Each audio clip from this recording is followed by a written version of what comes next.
If your HP Z2 Mini Workstation won't display anything after powering on, follow the step-by-step troubleshooting guide. We will use Windows recovery, repair startup issues, restore system files, and resolve common boot problems.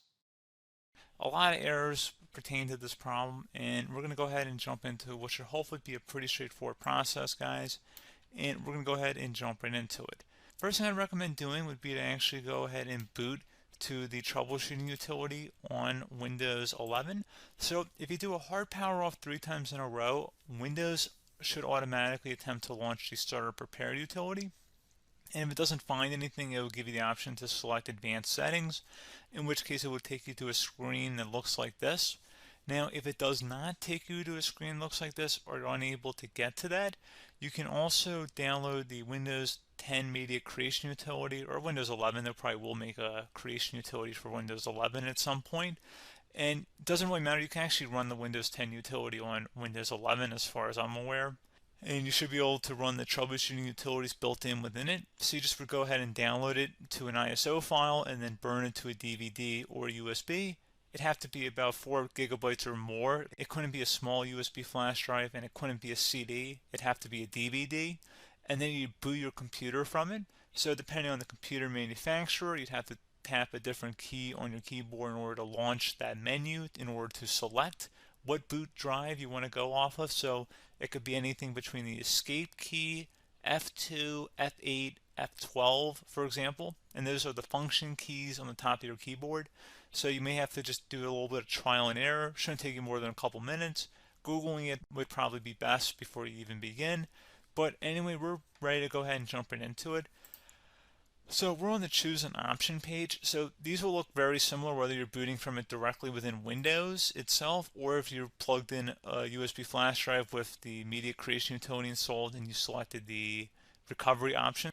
So when you are setting up your Windows 11 installation or Windows 10, depending on the drive you're using, there should be an option to repair your computer in the bottom left corner of the dialog window, one of the first screens that comes up. You go ahead and select that, and then it would take you to a troubleshooting screen like you see here. And you want to go ahead and select troubleshoot, reset your PC, or see advanced options. And then there are going to be a whole bunch of options in here that we're going to explore in today's video. The first one, we're going to actually go underneath advanced options and then select startup repair, fix problems that keep Windows from loading. So go ahead and select that first.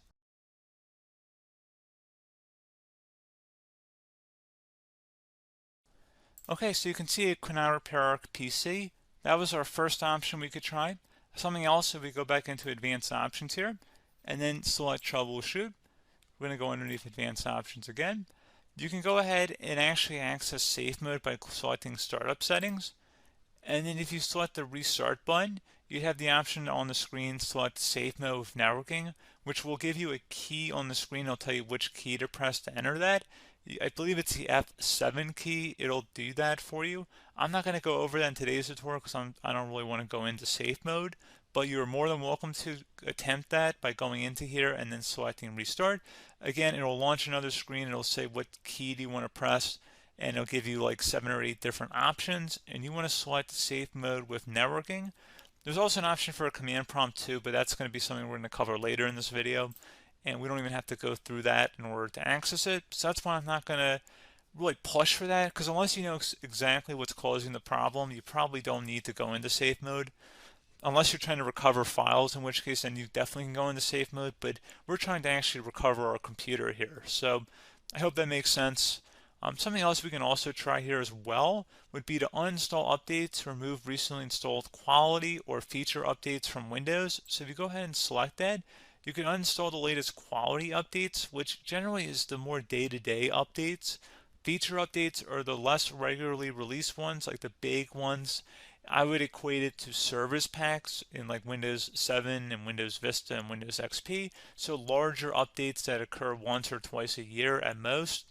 And the quality updates are more just a regular update. So probably obviously depend, it'll take longer if you're going to try and uninstall the latest feature update versus quality update. And maybe you don't need to go back that far. So just giving you guys a couple pointers with that. Something else you can also look at here, and we're going to jump into the command prompt in a little bit, but you can select System Restore, which will use a restore point recorded on your PC to restore Windows. And this is something I would highly recommend here, guys. So select next. Assuming you have a restore point saved on your computer, you go ahead and select the most recently created one, and you'll select next, and then you'll select the drive. You shouldn't actually have to select the drive. You can scan for affected programs, but we're going to keep it all default here, and then we're going to select finish. So once started, system restore cannot be interrupted. Do you want to continue?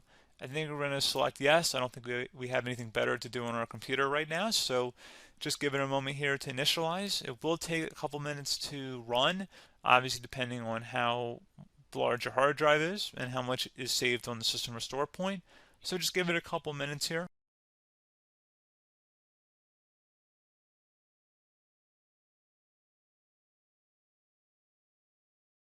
Okay, so you can see the system has been restored successfully. We're going to go over a couple different methods in addition to that if that did not work. So I'm just going to pause the video and we're going to start back on the recovery screen that we started with. Okay, so a couple other things we can try here too. If you go back into troubleshoot, you can select reset your PC, let you choose to keep or remove your personal files and then reinstall Windows. You can select to keep my files, which will remove apps and settings but keeps your personal files. You can also select remove everything, which will remove all of your personal files, apps, and settings. So this is more of a factory reset, the second option here. First option, it should not delete all of your personal files. However, it will pretty much clear most of your programs. And keep in mind, there's no guarantee that your information, number one, is even still available and easily recoverable on your computer to the point that you actually would be able to recover anything. And the second point is that there's always a chance that it won't actually recover and it will just do a factory reset anyway. So there's no guarantee that actually would keep your files anyway. So I would recommend trying to get a recovery tool and backing that up first before selecting it anyway. But again, those are a couple different options. And then something else you can try here if you go back to the choose an option. Another option, if you go underneath choose an option and select troubleshoot, advanced options, and now select where it says command prompt. Okay, so the first thing we should do is type our main hard drive here. In most cases, it should be the C drive. So you just do a C colon and then hit enter on your keyboard. So once you're underneath the C drive, we're going to type in dir and then hit enter on your keyboard. It should have program files, users, and Windows all in there. That's how you know you're in the right directory.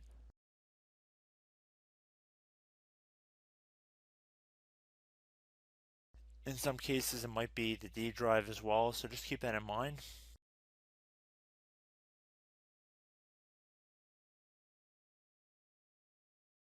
Next thing we're going to do is type in cd space / Windows / system 32 / config, and then you're going to hit enter on your keyboard.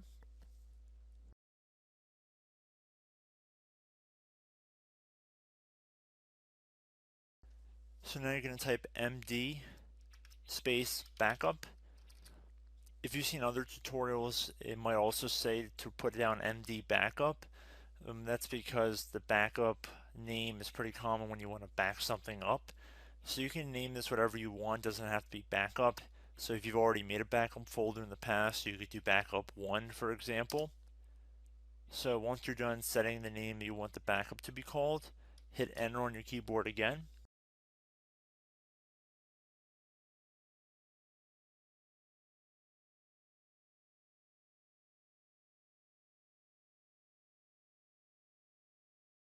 At this point you want to type copy, C-O-P-Y, space, then you want to do the star symbol above the 8 key, then do a period or a dot, whatever you want to call it, then another star sign, and then another space, and then type backup, and then hit enter on your keyboard.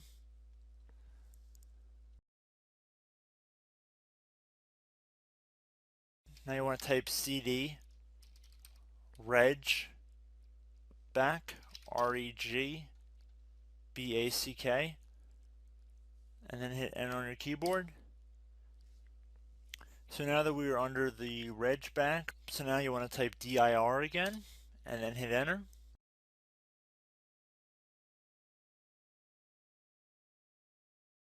So now at this point we're going to type copy again, So copy, space, star sign, dot, another star sign, space, and then 2 dots. So we're going to type copy, space, star sign, dot, sign, star sign, dot, dot, and then hit enter on your keyboard again. So for overwrite, you want to overwrite all. So type A on your keyboard, so capital A, and then hit enter on your keyboard.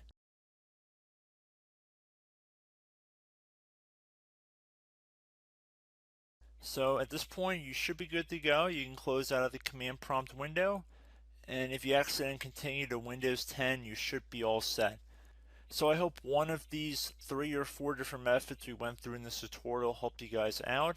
Again, I'm not sure if you guys heard me earlier, but try to go back into your safe mode if possible and uninstall any programs you know might be conflicting with the Windows startup if you can get into safe mode. So just keep that in mind. Something very simple like that could be blocking up everything. So again, I hope this tutorial helped you guys out, and I will catch you in the next tutorial.